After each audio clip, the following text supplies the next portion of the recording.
All right, hey everyone, welcome back to the shop. It's been a while since we did a live stream, but wanted to give you guys a shop update.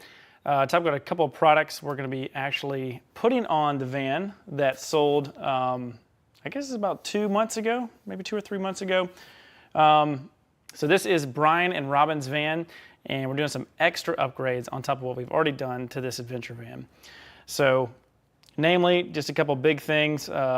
We did the Van Compass Topo 2.0 kit for it, and it rides incredibly smooth. So really enjoy driving it back from the shop when got that install done. So kind of visually, that's probably the first thing that you guys will see. We're going to get ready to do a overall video, probably about 3 or 4 weeks. We're going to be able to do the big video where we're going to take a tour through the whole van, talk about all the items in this van, and really showcase what we haven't covered in other videos. And then in this live stream, if you guys are interested, we're going to be going over the second alternator. So I installed a Nations second alternator. And the reason I want to do the live stream is I want to, before I move to the second part of the install where I'm doing the electrical wiring and connection to the alternator. The alternator bracket and install itself was pretty interesting, and if you guys are trying to attempt this as a DIYer, the instruction manual is missing about half of the details. So this video I'm just going to talk through. I'm going to go through the manual and cover the details that were left out, that I find that some people that would try to attempt to DIY this, you might run into some issues, because if you've not souped up an engine, like, putting like intake, exhaust, stuff like that, if you've not worked with a turbocharger and the charger pipes, so for example, the EcoBoost specifically is a turbocharged engine, so there's additional plumbing and stuff like that that is you have to be careful with when removing it. And so a lot of stuff like that. I'm going to go kind of from top to bottom with the manual. So let me see if I can pull that up really quick. Yeah, so what we're going to look at, let me try to set this whole live stream up here. And feel free to ask any questions. Kind of try to update you on everything that's been going on in the shop since it's been a while. Let's see.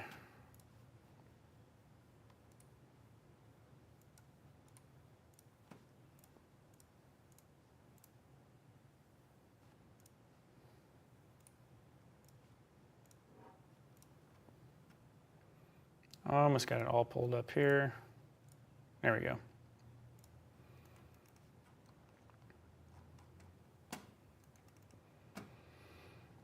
All right, let me move this computer. There we go.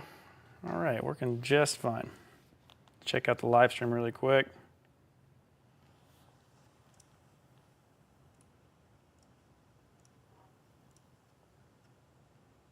Almost got it all pulled up here.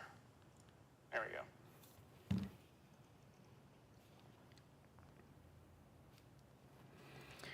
All right, so if you guys are looking behind me, we've got a couple of other Flatline Vanco products back here.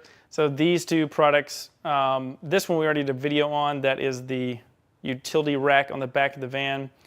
And Brian and Robin actually picked up this Flatline Vanco box. So this is a new product that Flatline Vanco is selling, and we're going to put that on there. Not tonight, but we might do that in a separate video.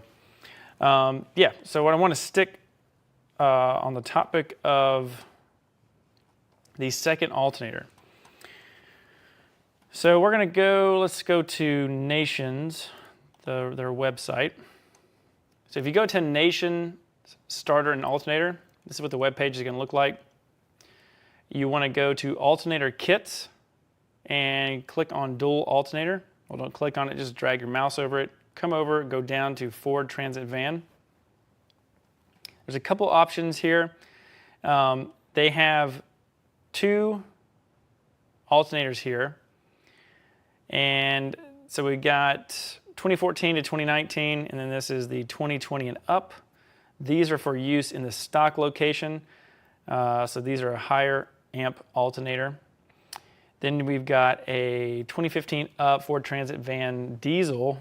I've never seen one of those. High amp alternator with dual alternators, so that might be the Ford version of that. It's like a factory installed. And then we move over here to these two. So this one is the 2015 to 2019. This is their 280XP, so remember that number. That is the alternator itself. It's the output. It's a 280 amp alternator. And over here on the right, we have, this one is the dual alternator kit, 280XP alternator and external regulator for a 2020 to 2024. That is the one that we picked up, 3.5 EcoBoost. So if we click on this one, this final one is the one that is the non-turbo, although the instruction manual I think is the same. So we're going to click on this one right here. And then you can see here, this is a picture of an EcoBoost engine setup. These gray tubes are going to be your intercooler tubes. So you're going to have your air intake. These are called charge tubes. So essentially this is where the pressurized air resides. It goes through the intercooler. If you guys don't know what an intercooler is, pretty much a turbo on an engine is driven off the exhaust gas. So if you can think of like a almost like a jet engine, this might be a bad example, but it's essentially like it's got a little turbine, and there's two separate chambers. One chamber is driven off the exhaust gas, so it's like a little blade, and then that spins. The shaft transmits that to the other turbine, and when it spins, it actually compresses the incoming air, like from your air filter. And then once that comes in, it's pressurized, but because it's driven off the exhaust, it gets heated, and that's not very efficient for an engine to run, so we need to cool that down. And what these tubes do here is they take it and run it through an intercooler. An intercooler is like a large radiator for air to be cooled. So instead of very dense kind of fins and stuff like that, the area inside is big enough so that air can flow across it. And it's pressurized. And long story short, air comes across it, cools the air back down, and then the air goes into the engine. And not only do you have the air that's cooled down, but you have pressurized air that adds power to the engine. So that's kind of like a quick overview of how a turbo works. But because you have all this additional plumbing, it makes working in this van really challenging. So the manual, so we're going to click over to the manual tab right here. This is a very nice manual that comes with it. The only thing that I think should be improved is it just needs a little bit more detail. A lot of the things that I'm going to talk to you about in this video have to do with stuff that I already knew as I'm working on cars pretty much my whole entire life, doing modifications and stuff like that. And yeah.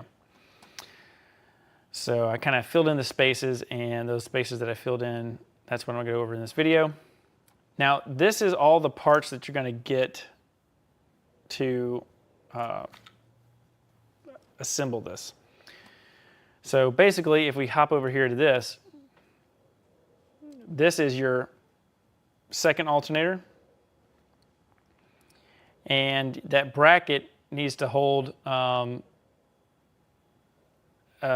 two things, the alternator and the new belt tensioner. So let's go ahead and start going through this manual. So here's your bracket. There's your little alternator, all your bolts, nuts, screws, and stuff like that. And then if we come on down, This is going to give you a parts list. And then this is the torque ratings for everything. They do give you that information pretty available in the manual. It's right there where the instructions are. But yeah, while it's fresh on my mind, that's why I want to go over this video, is just take you through this manual so you guys can, if you're attempting this, watch this video. It's going to be very helpful. So the first thing that you're instructed to do is you need to take off the bottom piece of plastic. So this is like a little kind of an air dam underneath the our cover that protects the intercooler and some other components. This has to be taken out so you can gain access to the bottom of the engine. Now, it only shows removing both of these pipes. It's not just the pipes. There's a lot of stuff involved. There is a couple plugs that need to be disconnected over here. You also need to unbolt a, what would I call it? It's like a circulating pump. It's a very small circulating pump. And all that has to be unplugged before these two charge tubes can come off. But other than that, it is relatively easy to take these tubes off. But what gets challenging is, I'm actually going to pick up my hard drive because I got the video. I haven't actually made the install video yet because still working on all that good stuff. But yeah, while I'm over here grabbing my hard drive, if you guys have any questions, go ahead and put those in the chat.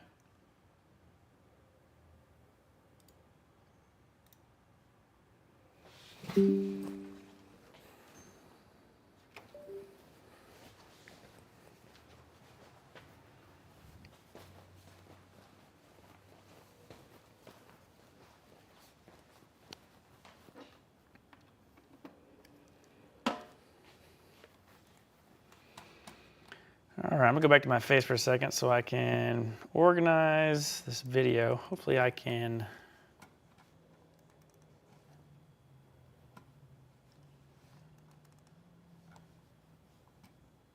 see if I can pull some of this video up.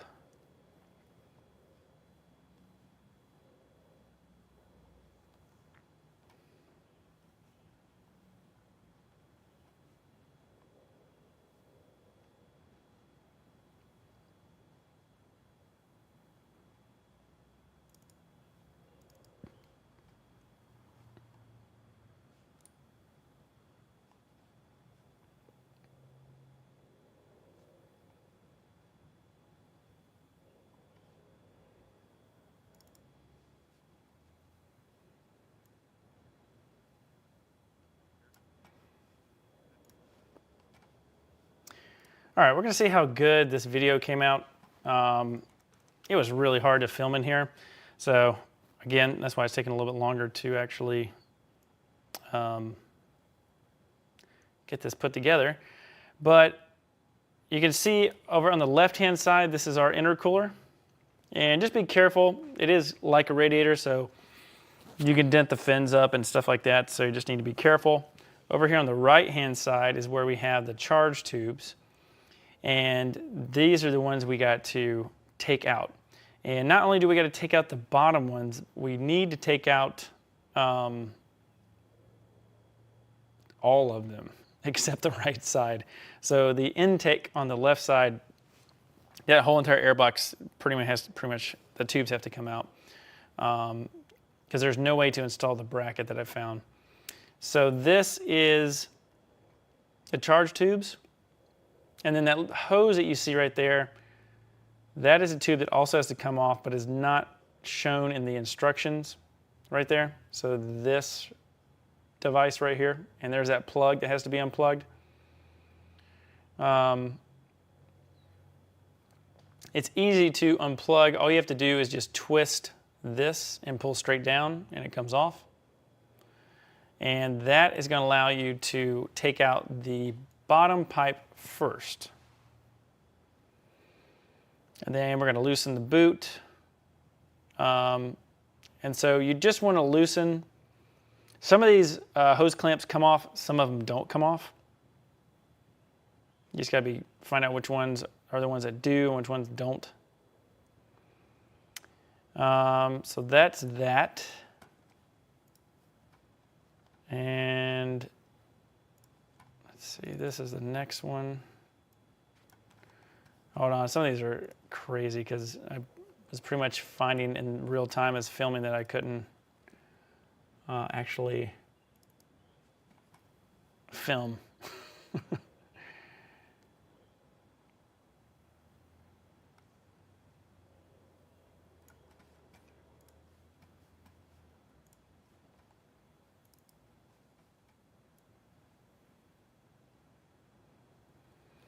Okay, so right here, what I'm trying to show you is the next step after you take both these tubes off is it's extremely tight in here. And to be able to get a wrench in there, you're gonna need a long, extended 15 millimeter slim profile wrench. And that is gonna be able to, that's how you're gonna take off or loosen or pull the tensioner out, the belt tensioner out of the way. The main belt tensioner. So just bear with me until I can see if I can point to it. So it's right down there. I ended up going underneath the van to get to it, but when I did get to it, the issue was I ran into this circulating pump that actually had to be removed at the same time. This piece under there, there is a stud up there in the top, if you can see that. That stud has to be completely taken out, and this plastic tray is going to be relocated. So I'll show you that in the instructions in a little bit. But it gets in the way and you have to remove it. That's the bolt that you have to take all the way out of the engine. So we'll get to this, but just to show you, this will be in the long video, and you guys can pause it, all that good stuff.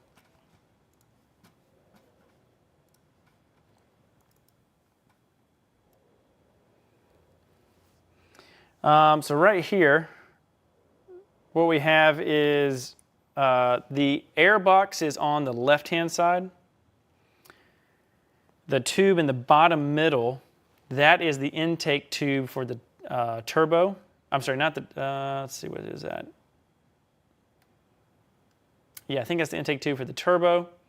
The tube on the right is the pressurized air coming out of the turbo that's hot that goes into the intercooler. So all of these pipes have to be, the air box on the left, you can keep that right where it is. But there is a piece, let me show it to you.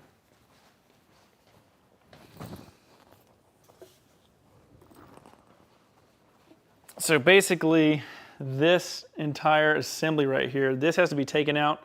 This is not in the instruction anywhere. But if you don't take this out, so this basically, this connects to your air box where your air filter is. Air comes in here, and then this is where the air is going into the turbo. And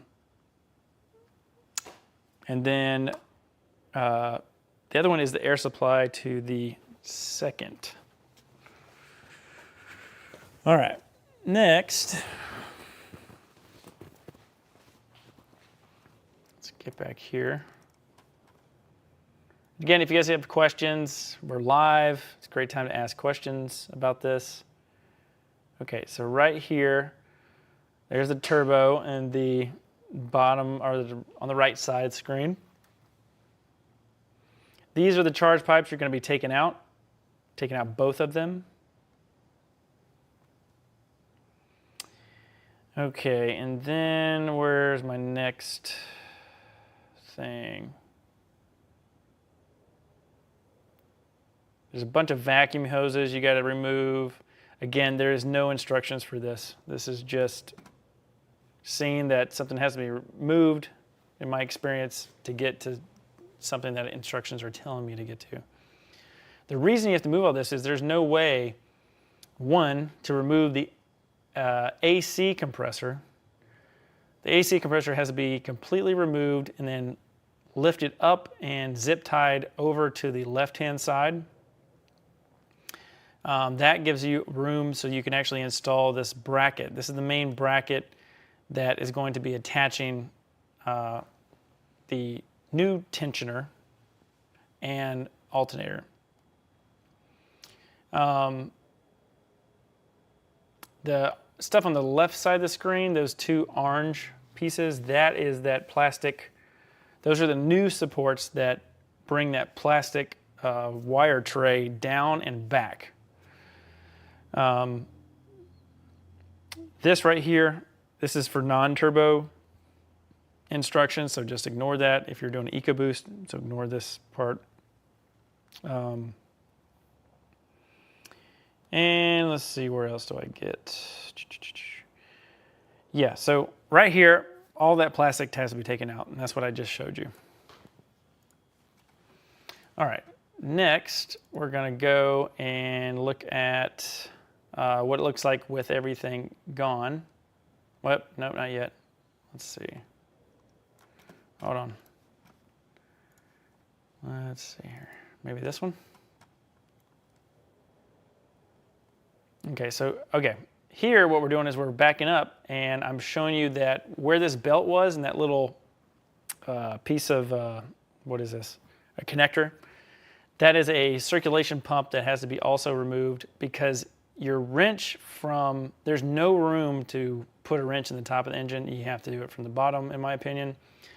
And that wrench that you're loosening the tensioner on, what you need to do is remove the circulating pump, because if you don't, when you go to release the wrench, you're going to hit the circulation pump and you're not going to be able, you're going to jam it and you won't be able to get your wrench out, and you might damage the circulation pump. So again, none of this is in the instructions. That is that circulation pump that I'm talking about. Yeah, so that has to be removed. Then you got room to actually put a wrench up in there and take care of what you need to. All right, so next, here we go. Here's a good example. So this is a long, slim, extended 15 millimeter wrench. And so you see how it basically comes right behind the intercooler. So there's really, you're just working in such a tight space, you need a special tool for that.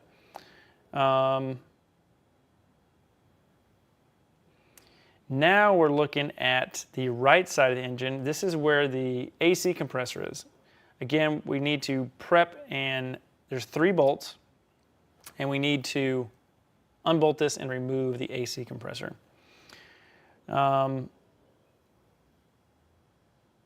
Okay, so up here, you can see we've removed all of the, let me pause this. We've removed all the plastic tubing, so all the charge tubing. And so now what we're doing is we're putting zip ties on here so that I can do this solo. By the way, I did the whole thing by myself, so I wouldn't say it's hard. It is time consuming, and you do have to think a couple of steps ahead, because if you've not worked on a car, it can be pretty overwhelming to work on a brand new engine when you're basically taking a lot of components off. But this AC compressor, I put 2 sets of zip ties. One, what I was going to do is this is what I did. I took all the bolts out, held it in my hand, and then one zip tie I cranked, and that lifted it up. And then I had a long zip tie up to the left, and when I cranked on it, it brought it out away from the engine. And think of this as like if you've ever done brakes on your car, you want to support these compressor lines. You don't want to kink them or bend them. They're expensive, and one thing I would mention is if you're doing this, have the understanding that you will not be able to crank this vehicle up and move it at any time until this whole entire thing is put back all the way. So just know that there's no way that you're going to be able to crank this up and move it.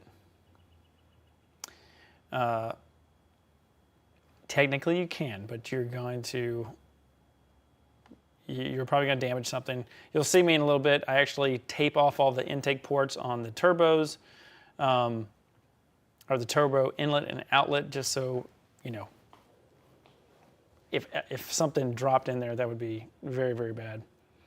Cover those up. Let's see here. What am I doing? So I'm just going through the instructions. Again, this will all be in a video, long format. That way you guys are, you know, you're not going to miss anything. This video right here on the live stream is just going over things that don't exist in the manual. Something that's fun is, or I thought it was fun, is that you get to cut this belt off with some 10 snips, because there's no way to take this belt off, this accessory belt off, except cutting it. So that was kind of fun, but you're committed after you cut this belt. But if you're doing a second alternator, you're committed anyway. This is the new belt path, as well as the tensioner diagram that kind of shows. It's a sticker you can put underneath your hood so that if anybody's working on your car, they understand that you've done some modification to it and they know how to, you know, work around this. You're going to get a brand new Gates belt, and that's going to be longer to incorporate the tensioner and the second alternator. And then, let's see, let's fast forward here. Again, you won't miss any of this when this video comes out. You watch the whole thing. Okay, let's keep going. We're going to get to some new water tanks from some other manufacturers that I found, new products that came out, and at the end of this video, so stick around. This is the main chunky bracket that you get with it. Get the brand new tensioner. And everything, it is labeled, and there are nice torque specifications. Make sure you use a torque wrench on this whole application. Don't tighten things and just think that you did it right. This is a complex piece of components. So for example, there are machined faces, and the machined faces need to fit. They need to fit over dowel pins. Everything needs to be nice and flush, because not only do you have alignment, but you have multiple components running off of one belt. And so don't get stressed out. Just, you know, take your time and make sure you do it right. Don't have anything kind of cockeyed or offset or anything like that. Everything is hand tightened and then torqued down. You're going to need a pair of calipers, and the calipers, you need that because you're going to be going through all of the bolts, nuts, and screws, and you're going to be measuring them to find out where they go because they're not going to be labeled. Let's see. And then what I did is I just started putting all the bolts where all the holes go, just to kind of prep what I'm doing and have a place to start. So I went through and I measured everything. I double checked the manual.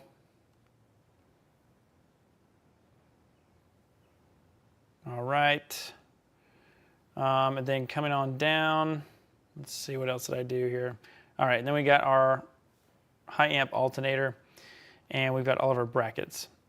So yeah, just lay everything out, look at the instructions, make sure you got the right bolts, and then later what we're going to do is we're going to, I'm going to talk about installing this. And all right, sorry for the fast forwarding. Let me just get to the next talking point here.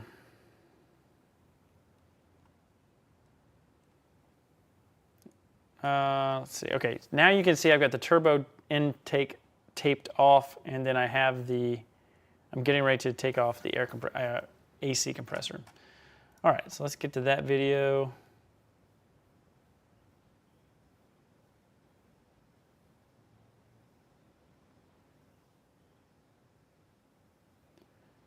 Let's try this one. Okay, so right here, I have this zip tied up and then out. And then right here is where the AC compressor is coming out from the engine.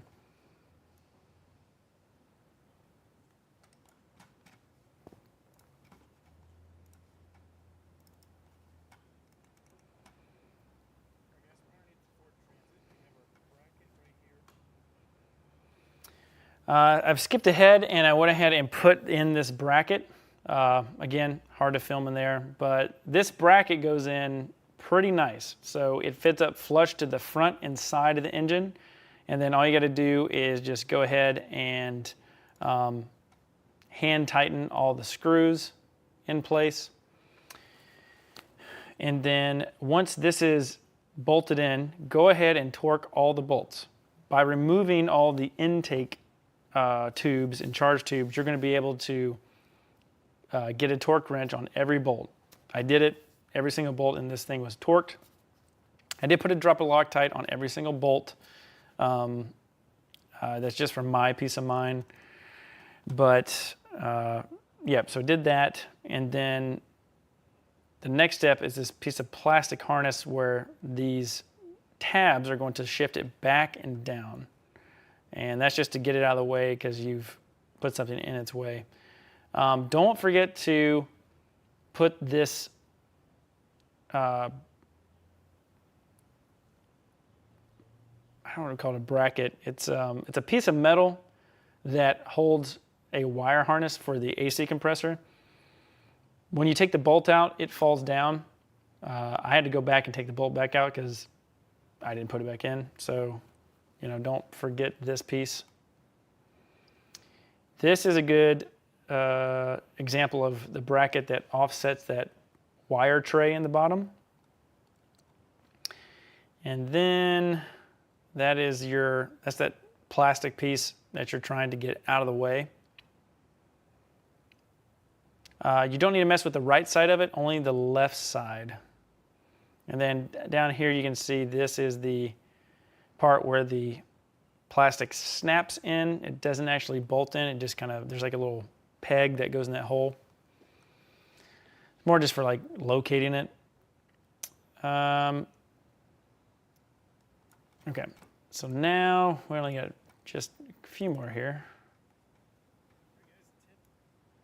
Yeah, in this video, I'm gonna have to do some work because it is shaky and hard to see. Okay, on the right here, we're putting in the tensioner. So we've put in our AC compressor. The AC compressor doesn't have anything to do with the bracket. It just needs to be out of the way to get the bracket in, if that makes sense. The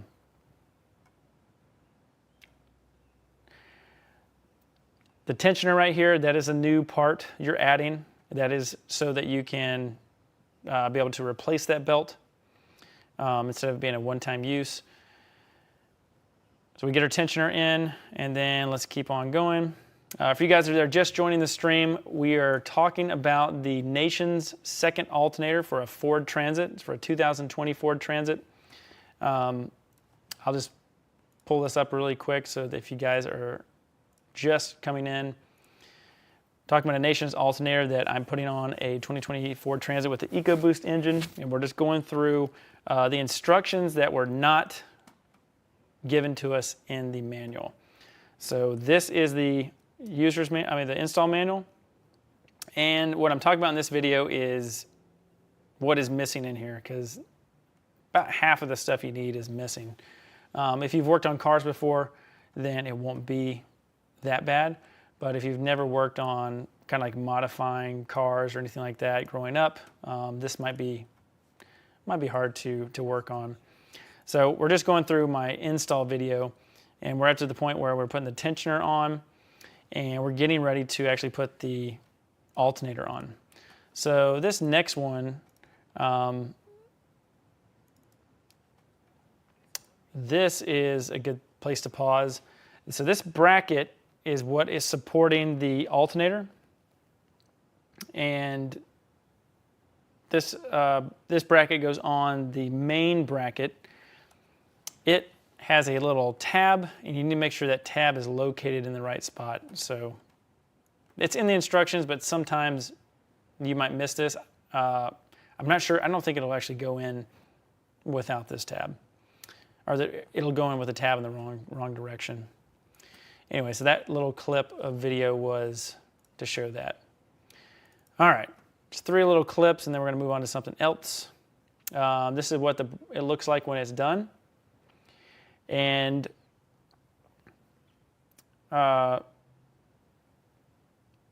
yep, so just make sure that, again, you torque this down. You do have to kind of push this plastic piece out of the way. It's about the only way to get the torque wrench in there.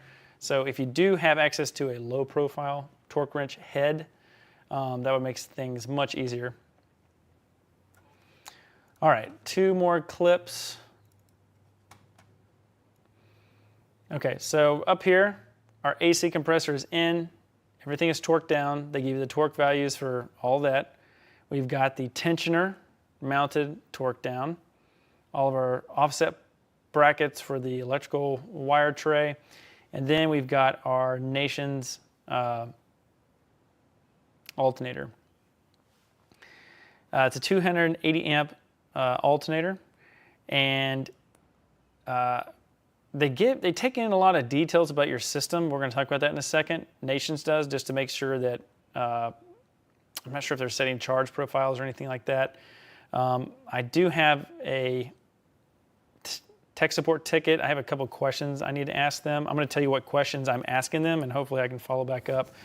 Because as much as I know about electronics vans installs, there's a couple things about negative terminal placement, the max amp output from the alternator, and then maybe if that is RPM dependent, that information was not given. They say that you can use a 2-aught wire or 4-aught, but that doesn't make sense to me because I would not use a 2-aught wire to go the distance I need to with 280 amps.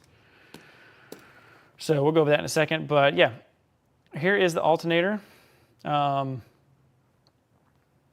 tell you what, if you have epoxy floors, it's so nice because I had to go underneath the van back and forth, I don't know, maybe like 40 times. This final bit, we are actually looping the belt around and putting on this auxiliary belt. You need the left side where you've put this second alternator, this belt needs to go on first before you go back underneath the engine and put on the other engine belt. So next I'm going to talk about the wake speed regulator and the harness. And just like I said to you guys, some other questions that I have on a tech support ticket. Let's see if this is an important video here. Yeah, so this is where the belt that drives the second alternator goes, and you can see the main engine drive belt is on the front. So before you put the belt back on the engine, you got to put this one on the back side. There's no other way to put it on. That's kind of the order. Also, on the alternator, the belt goes all the way towards the alternator. The pulley they give you has more grooves, but you're not going to use the front 2 grooves. Use all the rear grooves. I don't know if I captured that. Yep. Oh man, I can barely see it. Hold on. All right, this is important. So this is very hard to see, but see how these teeth are exposed on the second alternator? You want the belt all the way towards the back of the alternator, and they specify this in the instructions, but don't have this belt riding on these front grooves, have it pushed all the way towards the back, or it's going to be out of alignment and may fail in the future. Okay, when you go in here and you get your email and stuff like that, they're going to send you this piece of paper. And so this piece of paper is going to tell you it's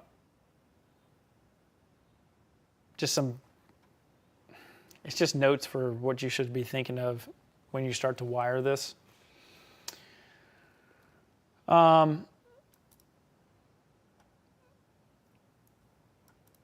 let me get the other, let's see here. Pull this.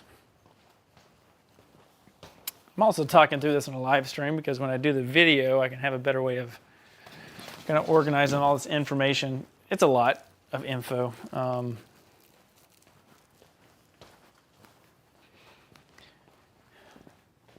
So this is the wiring harness for the wake speed regulator. So this is essentially going to be your charge controller for this whole alternator setup. And they're going to ask you this little number here. They're going to ask you, it says Renogy 600 amp hours. And so they're going to specifically ask what batteries you're using, what chemistry, and then how many amp hours that you have. And by doing that, I believe they're dialing in the box itself. But again, those are just some questions that I had. So as soon as I hear back from these questions through tech support, I'll hop on another live stream and kind of go over them. But really, this form, just installation notes. We're going to skip down to this one and just go through this and read. It's going to be referring to the wake speed, this diagram right here. So this diagram is kind of your map of what wires go where they recommend that you have everything plugged into. And so we're going to talk about this. So this is what I want to kind of get answered. Under 20 feet, they're saying 2-aught, but I feel that may not be enough. Over 20 feet is 4-aught. So for Brian and Robin, I'm doing 4-aught regardless because to me that's the correct one. I'm assuming you could use 2-aught under 20 feet, but you'd have to have the amperage output on the alternator lowered. So maybe they do that if your unit is powered that way.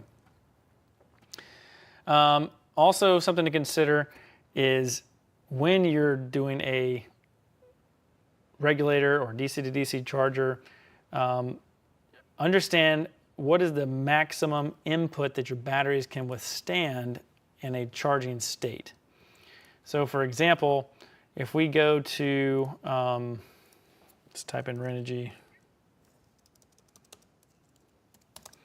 So this van has the Renogy Smart Lithium, lithium iron phosphate batteries, half of which are self-heating batteries, so they take care of themselves in the cold.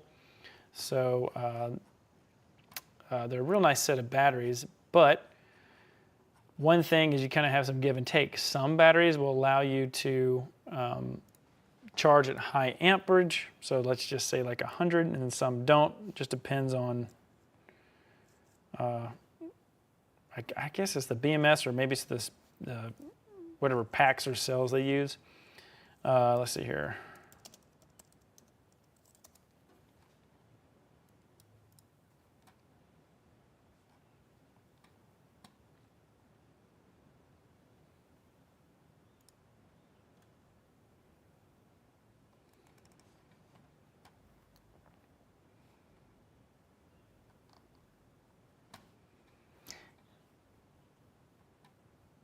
Man, look at that. They're selling refurbished batteries. Very interesting. That's crazy. Look at that. 284 bucks refurbished. No refunds. 6-month warranty. That's not bad. I don't know. I would not, obviously I'm not getting refurbished for customer builds, but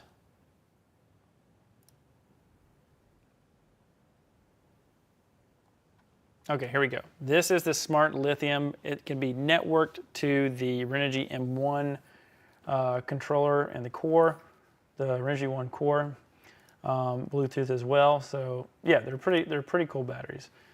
So if I scroll down and I go to specs, this is what is important here. So this right here. So you see this where it says maximum continuous charge current? It's 50. So we got 6 batteries. And then we got 6 times 50, we got 300 amps that we can actually, at one given time, kind of push into these batteries. So If we can max out our alternator at 280 amps, then we can really charge this system. Because remember, we have an additional 100 amps from our dual Renogy DC to DC MPPT combo units that are in this van. So we got 2 of those. So really what happens is when this second alternator is cranking, those things are going to lower, and then depending on the state of charge, it'll fluctuate the current. But we still want to design our system so that if it hits the maximum, it'll operate safely. So whatever the maximum is going to be pushed into those batteries, the wiring needs to be able to handle it, regardless if you ever use that much. It just needs to be able to safely handle that. Yeah, so where was I going with that? So for me, my calculations, I may go over 20 feet a little bit, trying to get from the alternator all the way to the back of the van, which you might think that sounds crazy, but you wouldn't believe how long it takes to get from the alternator to the back of the van, because you got to go left, right, up, down. So I'm anticipating 25 feet, 26 feet to actually get to the batteries.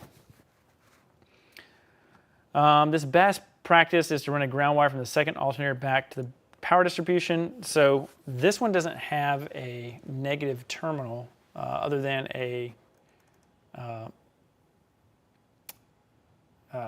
it's a thermistor wire. That again, that's what I'm trying to make sure from tech support that I'm looking at what I'm looking at. And then down here we've got some more info on wires. The wake speed has a startup delay, and when the LED blinking light goes to flash blink, let's see, and will initiate charge when it goes to fast blink. So the reason I read that is this box needs to be mounted somewhere where you can see this light. So this light is your indicator light to tell you troubleshooting codes, to make sure it's keep that available, or keep it somewhere where you can actually go and see it instead of hiding it. For Brian and Robin's van, we're going to mount this on the back left side of the fridge under the bed, because there's no other place to mount this, and it needs to be mounted inside the van.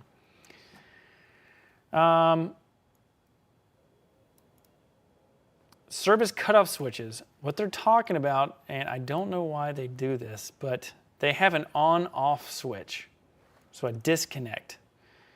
I am not putting a disconnect into this system. If I need to disconnect this, say they bring the fan back for service or maintenance or something like that, I will disconnect the fuse, not installing this. Because if somebody accidentally, customer or somebody else, if you turn off this disconnect switch and then you crank up the engine and this alternator has nowhere to output this positive juice, it's not good for the alternator. So this, yeah, I'd only do this if it was my personal van, but a customer van, we're just going to do we're going to do a 300 amp inline fuse for this. All right. This whole thing is going to show you how to wire everything. I'm not going to go over this. There'll probably be another video where I would go through all this wiring. So now let's, so if you guys have any questions about a Nations dual alternator kit, put those in the comments in the chat. I'll be happy to talk about it, because I'm doing the whole entire thing. I'm integrating it into my own one-off power system on this van. And you do need a kind of one-off power system, whether it's Renogy or Victron or something like that, because, for example, you wouldn't be able to use this with an EcoFlow system, just for an example. Now, if you're wondering why we're putting this on Brian and Robin's van other than just to have it, we've got 420 watts of solar. We've got 100 amp hours potential of charging with DC to DC charging. So we've got good charging, but they want to be able to run the AC and then really, let the engine run, get back up to 50% when they go out on some long trips. So this is why a second alternator might be good for you. So if you're not driving a lot and you're staying in one spot, you could idle the van for about an hour, and that's going to get you close in this van to about 50%. So maybe 40%, but then you've got to still have the solar coming in all day, so that's going to get you even more. Now remember, let's say you got 420 amps of solar, 420 watts of solar.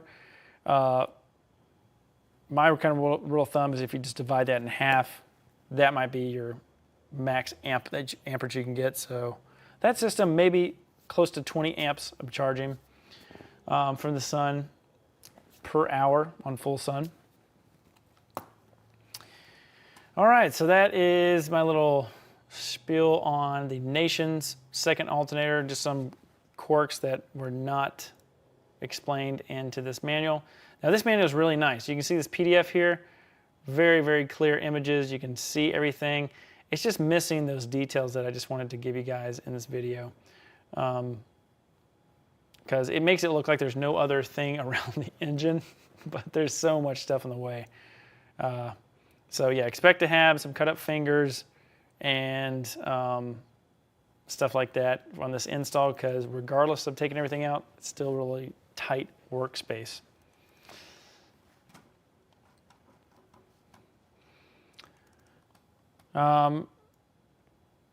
Okay, that is that. We went over this. Let's see, let's go to the other products that are coming in on this van. Tameless Performance carries this company that makes these new water tanks for the Ford Transit. Now, I've been using Northwest conversions for most of my vans, and I still like them. There's nothing wrong. But I did want to try out another company just so I have some type of, backup if I needed something, which may be useful in this scenario. So this water tank right here, this is a brand new wheel well replacement, or spare tire area replacement tank. So basically on a Ford Transit, like the one behind me, we've lifted this van up. The factory tires don't fit, the spare doesn't fit. So we've upgraded the van with a rear tire carrier, so that's opened up the space that the spare tire is in. And I've been waiting for the market to bring something like this to where I can have some options and expand the water carrying capacity for my customers. And this tank is 25 gallons, which is awesome. The most I've been able to find so far is a 20-gallon tank. So the only thing is availability. So I called in, and I think their equipment went down for a couple of weeks, and they had to retool, and now they're catching up on their backlog. So it's the 28th. It was supposed to be on the way, but I've not gotten any notification about it. So I went to my plan B, and Northwest Conversions now has, this tank, it could come in Monday or Tuesday next week. I'm not saying that I gave up, but I don't like to wait. So I went ahead and just as a precaution, I got their version. How come I can't find this? There we go. So I went ahead and bought this one. So this is the Northwest Conversions version. They're the same thing. This one just has 1 gallon less, but to me, visually, the install looks much simpler. Look, I think Northwest Conversion makes a much simpler tank. But if you guys are interested, now that I've bought mine, I can actually do a live stream so they don't get all sold out. But this one is the one that I picked up, and you can see it goes right where the spare tank is. And so right now we have 3 tanks to choose from as far as this configuration in this van. I also bought this one. So when Brian and Robin saw the van, we had a 16 gallon, but again, they're going to be doing some longer trips, and we wanted to up that capacity, so we went from 16 to 20. So this one's on the way. What's nice about this tank is if I can get this one in sooner, I've already pre-drilled all the holes for the brackets, so this would go in quicker. But this is a 20-gallon tank that fits on the driver's side of the van. And then Northwest Conversion also makes this tank, which I have in the shop, but the problem is this is before it was modified. So you see these reliefs here? So the one that I got does not have these. So I can't use this one. I can't use this one in their van because right here, the steps, the factory Ford steps. And actually, as I'm talking to you in this video, I'm just finding out that this is available. So maybe I grab that too. I do know that Tameless Performance, this tank right here, I like the way that this is designed. So I'm crossing my fingers that this is going to be available because this whole section is moved in. And the reason I'm talking about this is there's a Ford factory step on these vans, and the bracketry, if you don't have the right tank, then you can't fit it on a Ford factory step. That is the issue. Anyway, we got 2 of each, 2 from Tameless coming in and then 2 from Northwest. And yeah, when those all come in, hopefully we can provide a solution for this water storage. And yeah. All right, last but not least, guys, check it out. We just updated the Odyssey Custom Vans website. So it's refreshed, looks really nice. We've got Glacier, that's the one we're working, that is, so Glacier is now Robin and Brian, they are the new owners of Glacier officially. So this is their van on the website with the Van Compass suspension lift.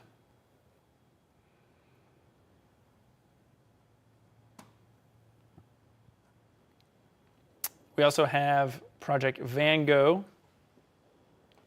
This is John and Susan's build, and there's also the full tour video you guys can check out.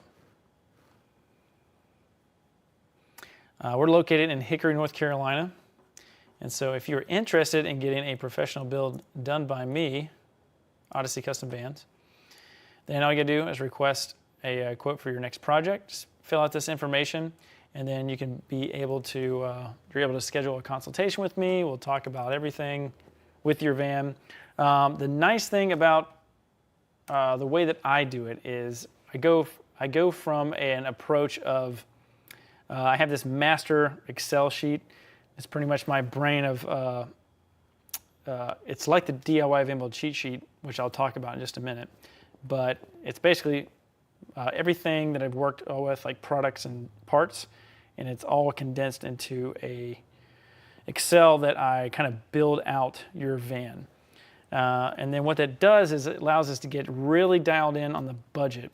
because a budget is something that's challenging sometimes to put together for a van, because when I do the consultations, what I find is the true cost of stuff is, I don't want to say it's hidden on the internet, but it's not easily communicated. So when you have a part that you buy, there's other things that have to go with it. For example, if you get a water tank, that might just be the water tank, but then you've got all the PEX, the plumbing, the water pump, the water heater, your faucet fixtures, sink, cutoff valves, if you want to have a water filter system, if you want to have a way to drain it, remote drain it,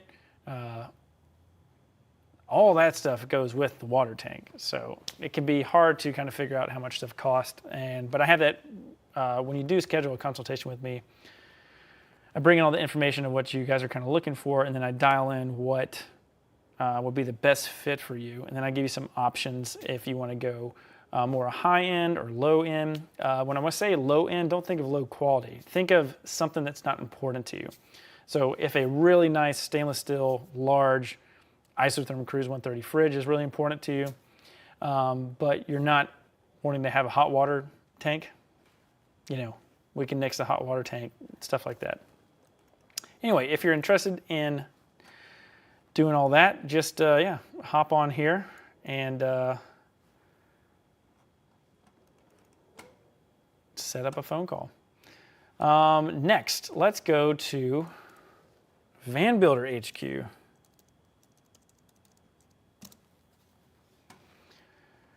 So moving all around here.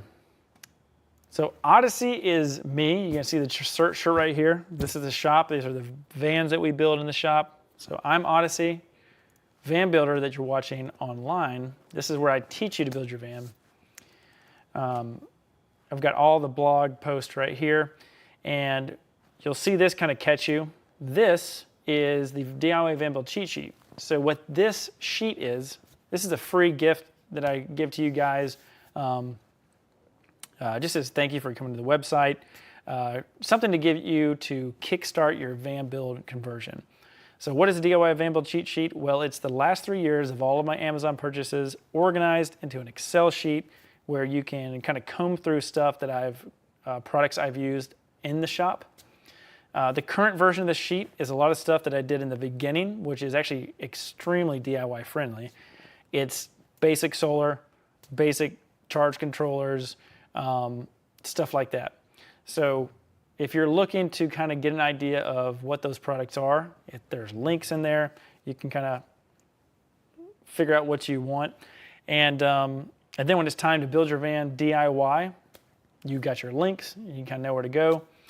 But it's the DIY Van Build cheat sheet. All you gotta do is put your name, email address in here. It's gonna be sent directly to your inbox. Again, it's completely free, and it's just to help you kickstart your van build conversion. If you want more information other than just a parts list, you can check out our blog. The blog is, we're really dialing this in. The products we talk about on here, we'll be bringing more products within the blog, which will be really cool. So once you're ready to actually get something, there'll be something there that you can actually look at. So for example, this is our blog. Each one of these articles are just my brain kind of dumped into an article. We clean it up and make sure that it's really good, valuable information to help you on your van build, and they're all deep dive articles. So for example, this one right here is one that is exciting. I have more recommendations now, but this is, for example, I'm talking about the Dometic RTX 2000, great AC unit. I also will be adding the Nomadic Cooling X2. I really like that one that we put in John and Susan's van. But just the blog post, if you go and click on it, best air conditioner for a camper van, and then I go through and I talk about all the stuff that I thought about as I was getting this. Efficiency, cooling capacity, noise level, durability design, ease of install, ducted, non-ducted, rooftop. some AC units you can actually put inside your van. But yeah, I go through, and this is pretty much all the stuff that just I've learned over the last few years doing this. And we even have links. And then if you have any questions, just hop on here to the live stream and you can ask your question, and we can go from there. All right. So that is one of the blog posts. We've got many other ones. Best camper van mattress. This is a really popular one. This is Thomas's build. So this is the Marine One build that we did. It's got a custom Roam mattress in there. But there's other mattresses. Adventure Wagon has some. And then some other companies, for example, Brooklyn Bedding is a company that I really like. They are found at rvmattress.com. And then Roam Rest is what we did in Thomas's. This is if you want a really high-end custom mattress. They are expensive, but remember, they are one-off mattresses. They will design and build you a one-off mattress. They do have a couple of mattresses that are, well, heck, I'll just go to it. They do have a couple of mattresses that are pre-made. So, for example, if you go to their website and you look at product catalog, the collection is going to show you a different trifold versions. So, for example, if we come on down, if you have a Storyteller, they already have one that's pre-cut for your van. Now, if you're a DIYer and you just want to get something off of Amazon, go for it. That's what I have in my personal van. But if you want to have something that's more tailored and you can pull cushions out and get it really dialed in, you can go all the way to this high end to where the mattress is made exactly to every nook and cranny of your bed. So your leg's not falling off to the side. It's a premium for that, but there's all kinds of different ways to build a van. The Revel has, they have one for the Revel, Jayco Terrain. And then over here, we've got our Flatline Vanco mattresses. So for example, if you have the Flatline Vanco bed system, you can just go to Roam Rest and pick up a custom mattress. Or you can, actually, I didn't mean to do that. Or you go to rvmattress.com, which is Brooklyn Bedding, and just pick up this Dream Foam Essentials. So this is the one that I have in Robin and Brian's van. I'm not sure if they're actually going to keep this one, but it's theirs if they want to keep it. But what I really like about RV Mattress by Brooklyn Bedding is if you go over here to the right-hand side in the drop-down, you can see, and let's see if my big head's out of the way. Let me move this over here. This is very helpful. So they have a breakdown of all of the mattress sizes. Hold on, I'll do it one more time. Give me a second. There you go. So they have it broken down by inch. So like 30 by 80 inches. The confusion here is in a van, you want to think about size. So don't assume that you have to put a full-size queen in a van. There's something called short queen, and it's something that's 6 inches. Let's see, what is that? 6 inches shorter. 74 is about the max you can do in a Ford Transit. You're touching the back of the doors, and that gives you enough room to kind of start your kitchen galley. 6 inches doesn't sound like a lot, but in a van, I mean, it almost feels like 2 feet because you have to really utilize all the space. So short queen is really popular, and then a full mattress, I would say, is popular. That's 75 inches. They're foam, so you could squeeze it, but for me, as a builder, when I see that 74-inch or 60-inch width, those are kind of golden numbers for mattresses and stuff like that. Yeah, so those links are on our website. And then all these photos this is cool. These are all the shows that my brother and I went to bring in all this kind of content for you guys. And yeah, so the photos you see in here, we've gone to these events and taken these photos. So these are photos that I've actually taken. They're not kind of canned photos, which we were kind of proud of. And let's see, maybe we'll do one more. What's another one here?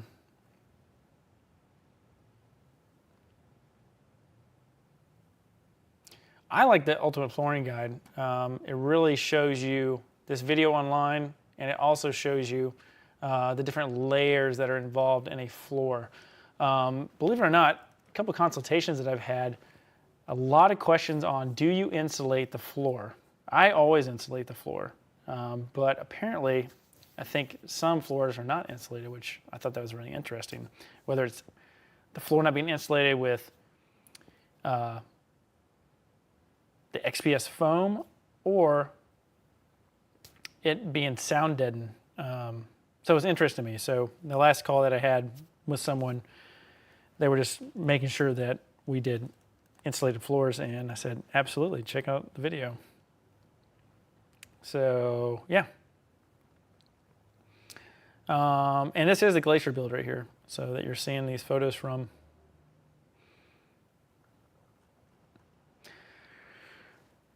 All right. Does anybody have any questions? I'm getting ready to sign off tonight. This was a kind of nice update. You know what? I'm actually going to see if we have any questions, maybe some questions from the comments that I could actually answer pretty quick. So while the people who are watching are picking up some questions, hopefully, I'm going to see if I can pull up some YouTube questions. And John and Susan, if you're watching this, I have your bamboo table. It is right here. So I'm putting the final coats on it, and I will give you a call tomorrow. Yeah, I've been on vacation for a few weeks, and it's much needed. I'm refreshed, ready to get back to building vans, but yeah, if you guys are watching, I got 3 more coats I want to put on it, sand it one last time, and then we'll set you up with the table. I guess I could talk to you guys about it. Yeah, if you want to make your own lagoon table, then there's a lot of places online where you can actually order your, what am I trying to say? You can buy bamboo. Bamboo is really expensive. Not only to buy it for solid bamboo, but also to ship it. So I'm always curious at why it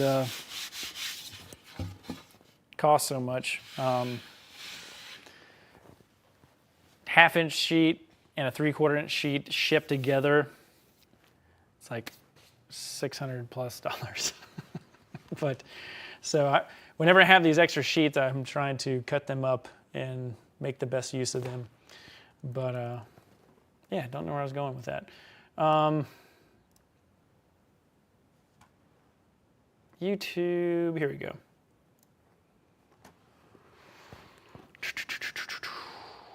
All right, let's get to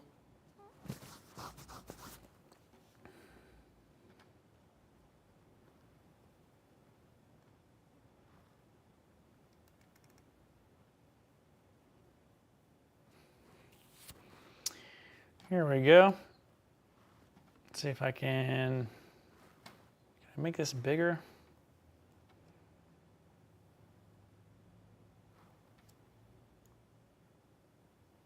Oh, that's not gonna work.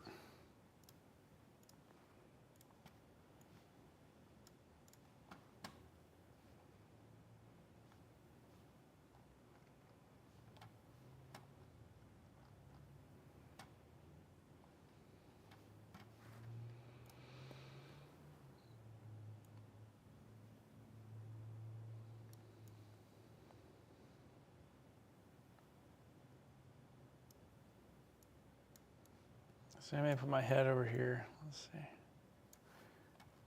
There you go. Kind of read them. So one that we have, did you have any issues with the 35-watt panel mounting holes not matching up on the Unaka mounting gear holes?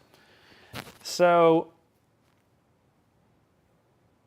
I do know that I had to get additional hardware from my shop. I used additional hardware that did not come in the kit, so that might be the issue that you're running into. But also you're talking about the mounting holes not lining up with the mounting gear holes. You may already know this, but some of those holes are for, well, let's see, what did I have to do? I may have had to drill new holes into the back of the panel. I think I did that. Go check out that series. You're watching part 3. Go in and watch the full-length video. I think I go in and show you that I drill new holes. I think that might be what you're talking about. Let's see here. I have a Transit 250. It doesn't have that kind of light, and I want to add it. What materials do you recommend and where I can buy them? This question is talking about the Freedom Van Go / Van Parts Warehouse. What is the name of the LED company? Diode Dynamics. So there's Van Parts Warehouse made a special bracket that holds the Diode Dynamics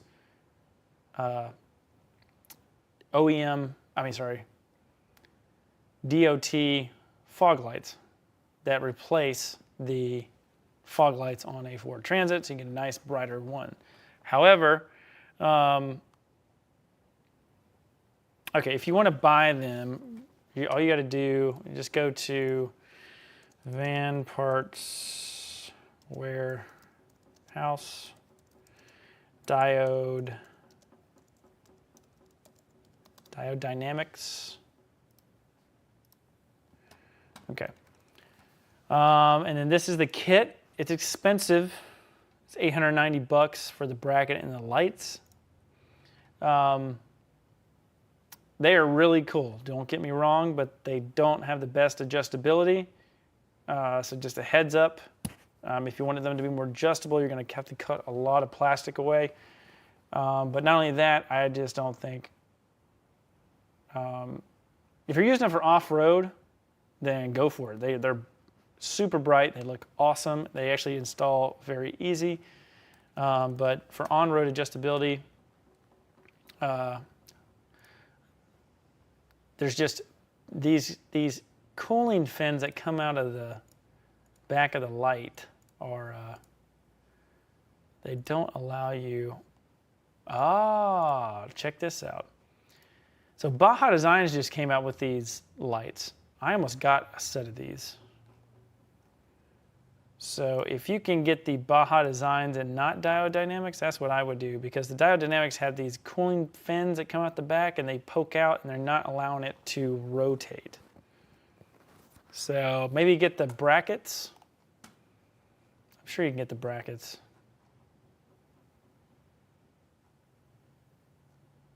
Yeah, I'm sure they sell just the brackets. Yeah, there you go. And the brackets are made by Van Made Gear. Interesting. Cool. All right, learning stuff all the time. That's why I like the comments. So, Adventures with Parker asks, how is the X2 performing? He's talking about the pneumatic cooling X2. So the pneumatic cooling X2, 48 volt, it's doing great. I haven't got any feedback from John, good or bad, other than, I guess no news is good news, but when I call him tomorrow, I'll ask him that question as well. The difference between the X2 and the X3, talking to tech support through pneumatic cooling, is that the X3 is a little bit more, it's more heavy duty, you get more BTUs, and it's really, I'd say for the extended vans, or something that you really need that extra cooling capacity because you want it to feel like a house. Now that's, again, it's a double-edged sword. How many windows do you have in your van? How well insulated is your van? How humid is it outside? All those factors play into the operation of the AC unit. And if it's not humid, these things kick butt. If it's humid, any AC unit, doesn't matter if it's pneumatic, dometic, it's going to be a challenge. And just understand with rooftop ACs or van ACs in general,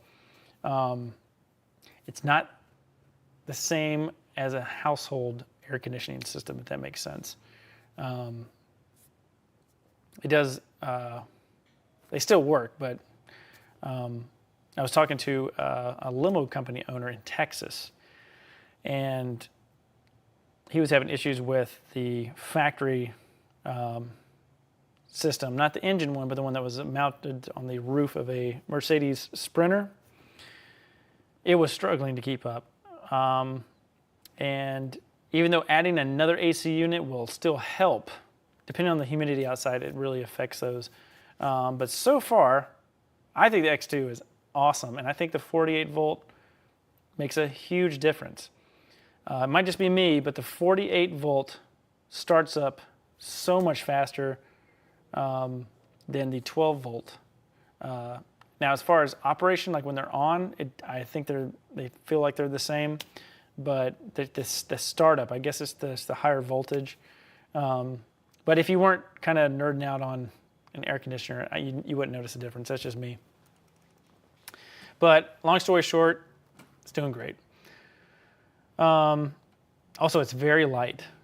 It's really easy to put on the roof by one person. The X2 is. Have you had any trouble with brass fittings mated into the plastic water tank? I read somewhere that metal male fittings can cause problems with plastic fittings. True. It has to do with understanding that you're putting metal into a plastic molded thing or hole, so you just got to be aware and careful when you do it. It's not that you can't do it, you just have to be careful. So what I do is I put 2 or 3 wraps of, I have that. I usually have just stuff sitting around the whole shop. What is the name of this stuff called? We're going to be doing some more plumbing on this Glacier here, the van behind me. So we'll get back to it. But pipe wrap, so the Teflon tape, 2 or 3 wraps, and then you want to use something called Rector Seal number 5. It's a food safe soft set sealant. So that Rector Seal is what you want to use on top of the Teflon. Now, these are my recommendations. This is through my experience. This is me not wanting to have a customer have a leaky van. So this is my process. This is not like anything I really read. I just it's something I've come up with in experience to make sure that I'm not getting a call in the middle of the night that somebody's tank's leaking. So I do both of those things.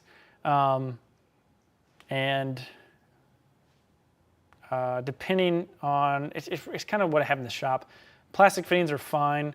The only difference is I usually like to use metal fittings more than plastic fittings. It's just, I don't know. Honestly, there's no difference. Freezing, not freezing, it's really not gonna be a big difference. If you get to a point to where you've got your line so frozen that you're thinking about breaking something, you probably should have winterized better. But the main difference between the brass and the plastic has to do with the type of fluid that you're transporting. Water is going to be fine for both, but for chemicals, you're going to want to stick with the plastic. I believe that's what the research was, because sometimes the chemicals can react with the metal. But if you're just doing water, you're fine.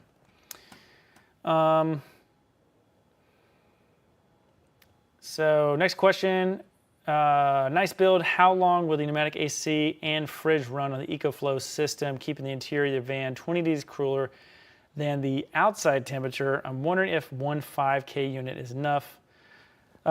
Great question. So we're using the Unaka and Explorers.life roof rack collaboration, which is 580 watts of solar. And so we've got that going on during the daytime. And the reason I'm saying this is it has to do with the kind of the layering of your power. So if you've got like let's just say 580 watts, and you got DC to DC charging of 90 amps while you're driving. Now I'm saying this because this is John and Susan's design. This is what we did for their van.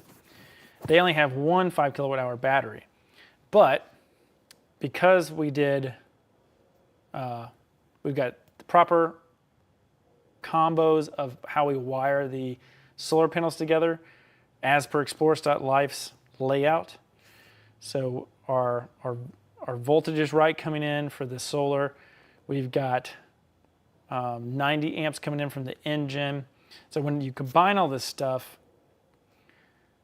you know, the power that you're using is allowing you to run stuff longer.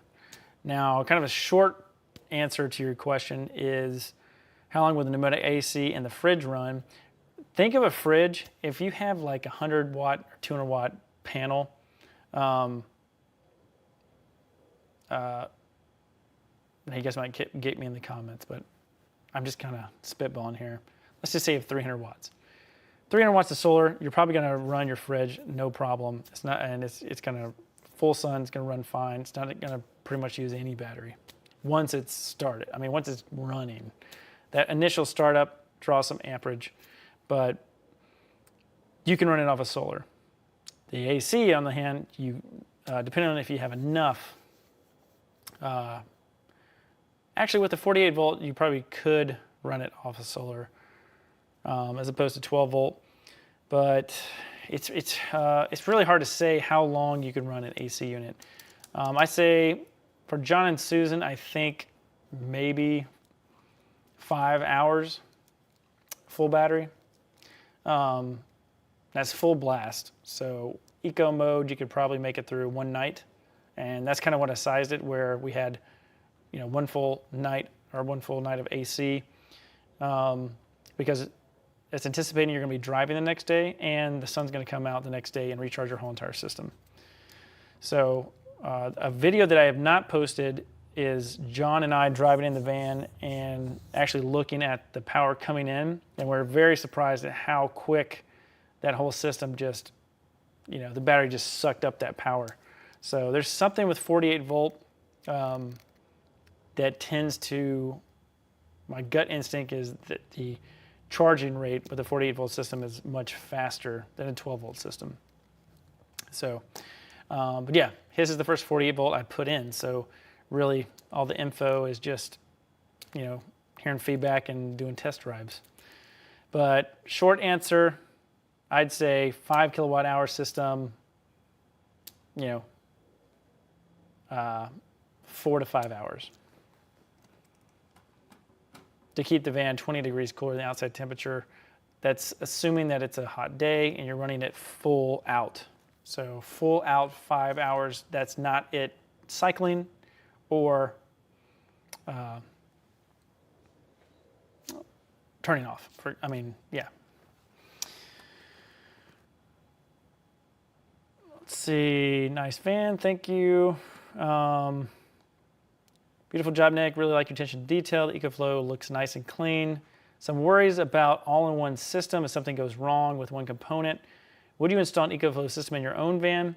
I live in Oregon coast and was hoping to meet you in Hood River. So sorry, not going to be in Hood River. I think that's already happened. Oh,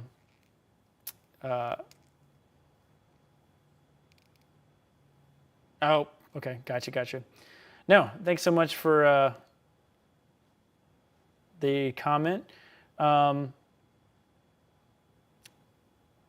I like EcoFlow. I do. Not sponsored or anything like that.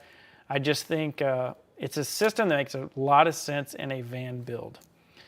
Now, I've gone through the whole entire thing, started it up, had some funny things happen where it was mostly me interacting with the system, not having it be in its happy state, turning something on when it should have been turned on in a different method.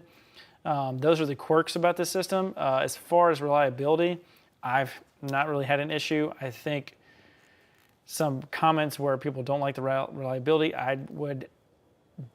I think it's because of the order of operations of how they're turning the system on and then using it. The quirks in this EcoFlow, you really need to pay attention to the startup sequence and the shutdown sequence. And one thing that I think they put it on the stickers, but I don't think it's really driven home to people that are looking to get an EcoFlow system is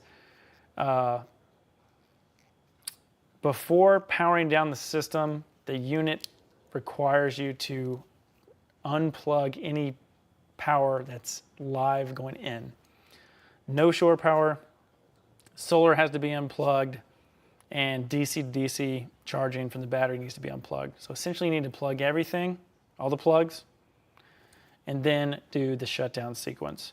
Sounds like a headache, but if you want to get into the nitty-gritty of electronics, you don't want to have these surges or spikes when you have these initial things plug in. So for example, on inverters and batteries, you have something called it's like a load resistor. And it's just a resistor that has two wires on each end, and you touch it, and what it does is it basically absorbs that voltage spike so that you're not frying components. And I think that's what EcoFlow is trying to prevent by having this special startup and shutdown sequence. And to me it makes sense, but I think it's just a pain in the butt for a DIYer that would have to do that step thinking that the system should be kind of working right out of the box, if that makes sense. Would I put it in my own van? Yes, I would put it in my own van. So as long as you know that startup sequence, I did a live stream where I talked about that. And then I have another video that I haven't uploaded yet. I need to do that. And I go into more detail. That was the video that was actually meant for John, the owner, so that he can go back and if he needs to do it in the future and I'm not available, he can unplug it and shut it down. But other than that, it works really well. The interface is beautiful. It's a really nice interface. And I got it not only to help me make the installs faster, but for John and Susan, I wanted something to be simple. I didn't want them to have to start worrying about, pretty much what you're talking about. I didn't want them to worry about multiple components. So with a multiple component system, if you're that type of person that understands that, maybe you go with a multiple component system that makes you feel more comfortable that if a DC to DC charger goes out, you can buy another one off Amazon and pop it right in and feel good. With the EcoFlow, I'm not saying people that use EcoFlow are not power users. I think it's great. I would use the heck out of it, run an AC and all that good stuff. But yes, it does seem that it's a black box. You can't get into it. It makes sense that there'd be some anxiety if something went wrong, that you couldn't replace it. As a business owner, my direction was, as long as I knew who I was getting the product from, and I had a direct line of communication and direct access to tech support, that was what I needed to have checked off before I actually put it in John and Susan's van. So if something went wrong, it wasn't us just buying another system and then swapping it and trying to wait on some warranty thing. I wanted to have some type of relationship with the supplier, which I do. All right, hope that was a good answer. let's see.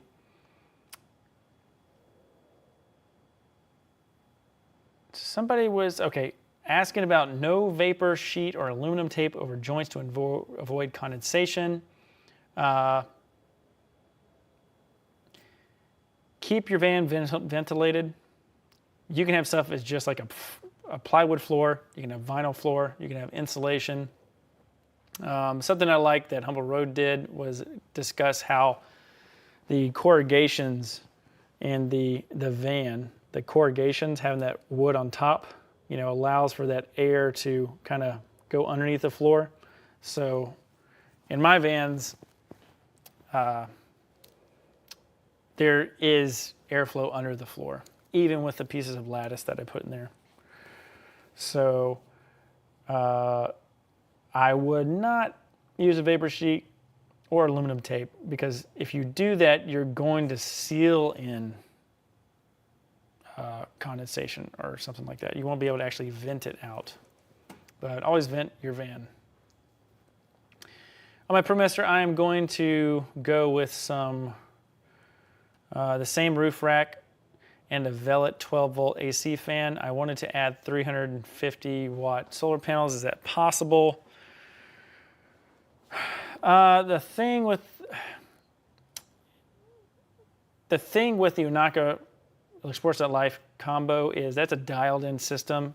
It's dialed into the ribs of the van, the spacing for the AC, all that stuff. So if you try to do something on your own DIY, you're going to end up like I did on this van behind me, where I had to find very specific solar panel sizes, very specific orientation.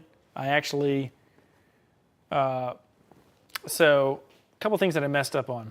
When I got the Adventure Wagon kit, I had them pre-cut out the hole for the front fan. That gives me no wiggle room. If I need to move it up half an inch or a quarter of an inch, I can't do it. So that was my first mistake. The second one was I like Flatline Vanco roof racks, but they're not wide enough. So I'm not sure why. Flatline Vanco, I love your products, but the roof rack needs to be 60 inches wide.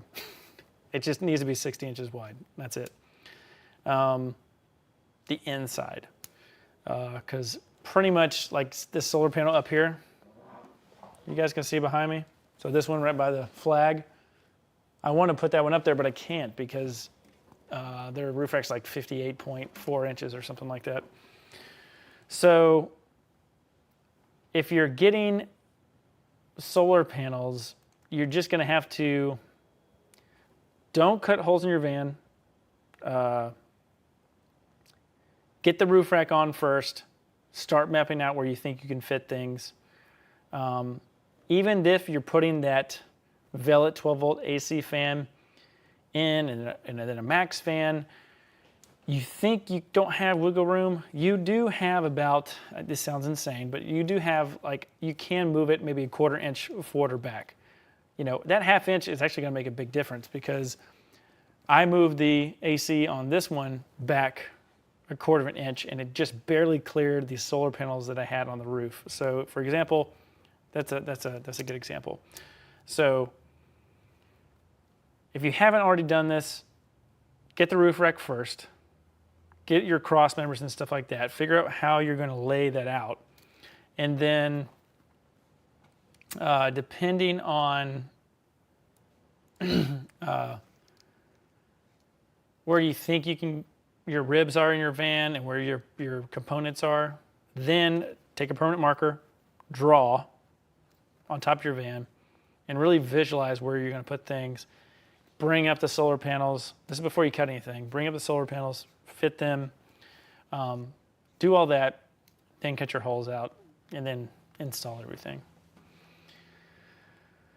Other question, how do I wire AC unit into EcoFlow system? So EcoFlow makes, they don't make a cable. It's kind of a hack. So it's called an EcoFlow battery cable EcoFlow battery cable.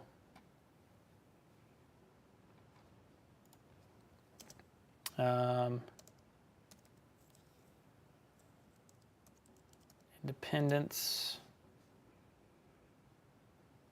And then AC. Where is this?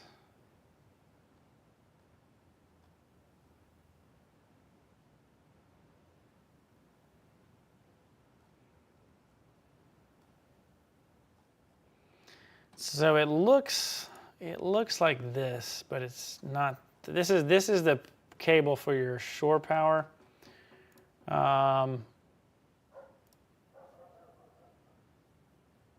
Here we go. So right here, it's called the EcoFlow Power Kit 48 volt AC cable. So they have changed the name. It didn't say this before. But right here, do you see how it's just two open ends? So what they've done is they've taken a battery cable and then stripped the end of it. And believe it or not, it is just a dedicated battery cable. So it says battery on the cable. I don't think it'll say AC. And if you decide to use this and put an AC unit cable, your AC needs to be 48 volts, by the way. If you decide to do that, there's 3 battery plugs on a EcoFlow system. You're going to be losing the ability to have 3 batteries. You'll have to go down to 2 will be your max if you decide to run AC off of an EcoFlow system 48 volts. So, but buying that cable, that's how you do it right there. It's called EcoFlow Power Kit 48 volt AC cable.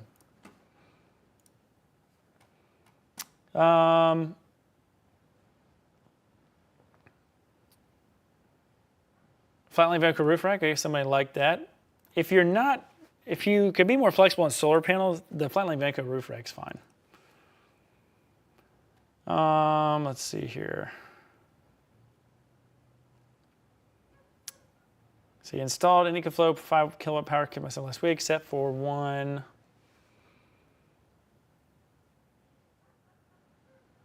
Oh yeah, which solar cable is positive? Okay, this got me too. So the solar cables,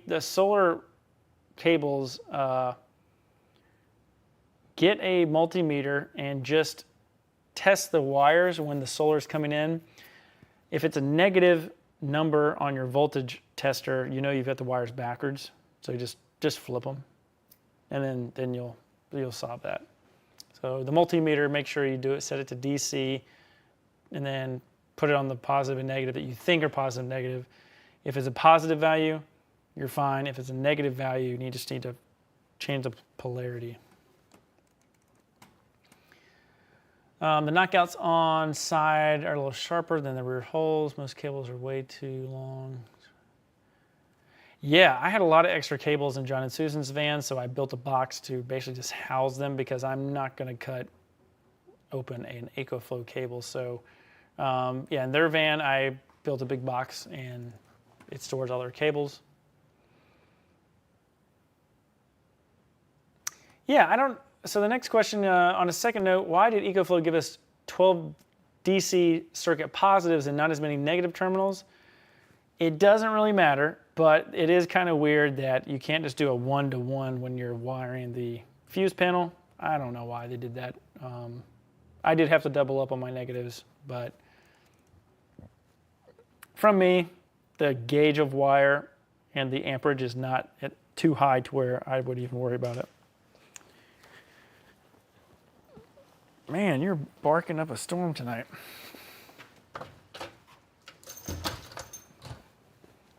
All right, guys, let's get through a couple more comments. If you guys have any questions, definitely put them in the chat. But let's see here. Why is that 6-gauge ground wire coming from your EcoFlow? So if you guys watch the live stream, you'll see I have 2 grounding wires coming out of the van. So one is going, so I actually have I know I had 2 grounding wires and then I added maybe another one. One grounding wire goes to the fuse panel for the EcoFlow. The other grounding wire goes to the power hub itself. And then there's a third one that tags along one of those. You get to pick one. But that needs to be the grounding wire for all your rear tail lights and blinkers and stuff like that on a Ford Transit. Because when you move the overhead wire in your van, you shorten its length, and that wire has to go somewhere when you lift it up. So you have to remove it from the van, and then, so basically what you're doing is in the back left of a Ford Transit, you need to grind down and create a new grounding location, and that's why you see those extra 6-gauge wires coming out of the van.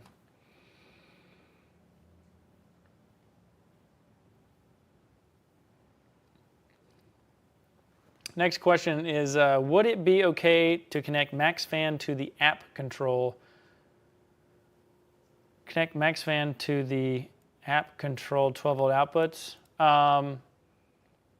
It would be okay, but I don't know why you would do that, because you're going to have to go into the app every single time to turn the power onto the fan. But when you turn the power onto the fan's not going to go on. It's going to be a beep, and you're basically powering the circuit board. Your remote control or the buttons are what are going to turn it on. It's not going to turn on when you turn that switch. Now, you could make it turn on when you turn on that switch, but you're going to have to rip the board out, cut the wires, solder them directly, and put like a potentiometer in there. So I don't think you want to do that. So to me, with this question, there wouldn't be a real reason to wire it that way, but you could. You could wire it. I just think it would be annoying kind of toggling that on and off.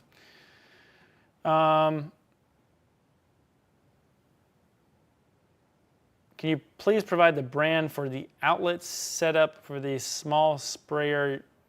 Okay. All right, so that, I got that answer right now. There's a company called Timber Vans. It used to be called,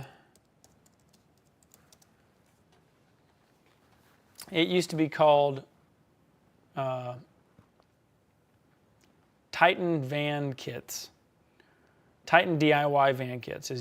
Titan DIY Van Kits is what it used to be called. They rebranded, so their DIY kits are now Timber. Actually, it says right there. So this is what I get. I think it's expensive, but to be honest, the way that they put this little package together, this Scandivic valve, this Scandivic sprayer, the hose, and this plate pre-drilled, and it's pretty good value. But this is what I get, and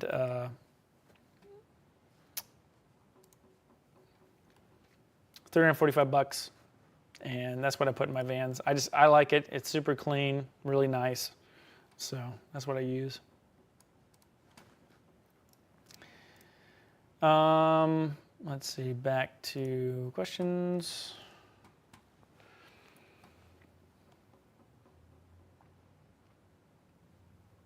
The diesel heater under the seat. Yes, I think underneath the passenger seat is the prime spot because it just gets in the way in the back of the van. I have it in the back of this van, and had I not put it in that location, I could probably add 2 more batteries. I could got this up to 800 amp hours, which is very close to 10,000 kilowatt hours. So, yeah.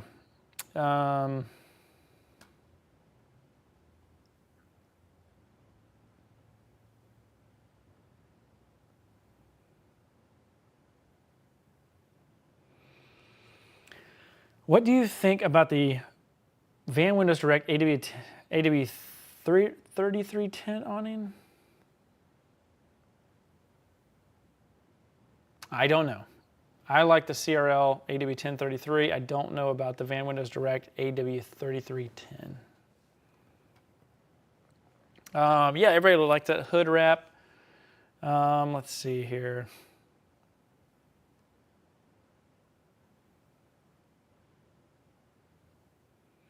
Somebody asked about drawer faces, making it easier. When I did this custom kitchen galley drawer face assembly, I wanted a certain look. I wanted like a clean flush look, and I did it pretty much the hardest way possible. So I didn't use a drawer face. When you use a drawer face, you're able to kind of maneuver the drawer face to get it exactly where you want and line it up. But I pretty much just did mine almost like a scroll saw type of thing to cut all that out. So the holes that I cut out in the kitchen galley actually were the drawer faces in the end. And you just gotta be very patient if you're gonna do that. Let's see, I think we're getting into where I answered the last, yeah. So that should be all the questions answered. If I have time, I can go back and respond, but if you guys are watching this video, there's some answers. All right, we are going to call it a night. This is fun getting back to the live stream. Just catch us next week. We'll be updating on the install of all these components, as well as hopefully getting those water tanks into the shop so I can show you what those look like. But yeah, guys, thanks so much for watching. Make sure you guys are subscribed. Click that like button and then also that notification bell. I go live randomly, so I don't want you guys to miss a live stream. Also, check out odysseycustomvans.com. If you're interested in a custom van build, reach out to me. We do have openings currently, and love to be building your adventure van. So reach out, give me a call, odysseycustomvans.com, and we'll see you guys on the next live stream.